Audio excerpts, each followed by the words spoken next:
Well, the last time the Steelers played on primetime, it was Thursday Night Football when the Titans came to town. Tomorrow, the Patriots will be visiting Acrisure Stadium on a short week. Pittsburgh is 7-1 under Coach Tomlin on Thursday Night Football at home. And let's send it back one final time to the guys for your keys to the game, presented by your neighborhood Ford store.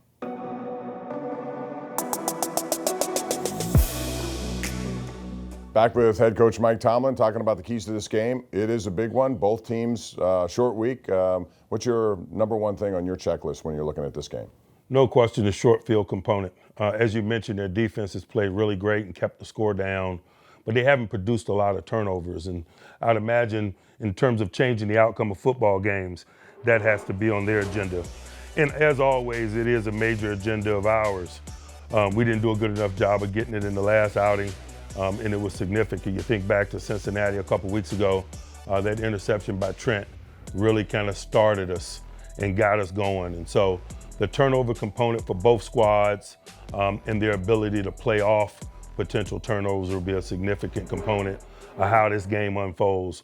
Both offenses have been struggling at times, and in short fields and points in that area, the special teams component of play is probably going to be really significant in terms of shaping this game up. You talk about possessions, and in that game against Cincinnati at 37 minutes, I would imagine relying and pounding on your ground game would be a big part of this game, especially with a new quarterback this week. It always is for us. We're always trying to win the line of scrimmage and control that component of the play, particularly over the second half of the season.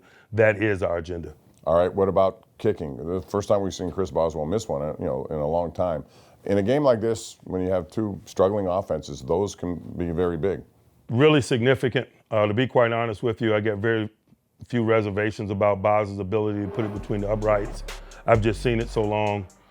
It has to be a component of play.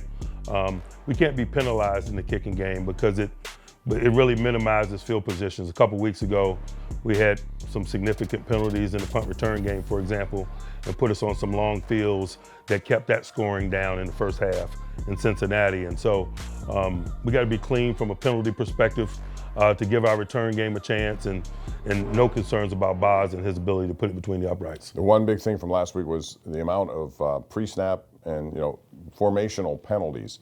How do you stop that from occurring?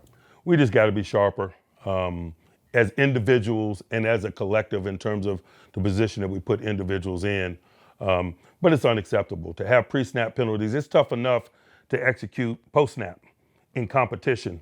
But to limit yourself because of things that happen pre-snap, that's a challenge that we can't have if we want to have the type of outcome that we need in this football game. All the best, Coach. Thanks. Appreciate it. Thank you.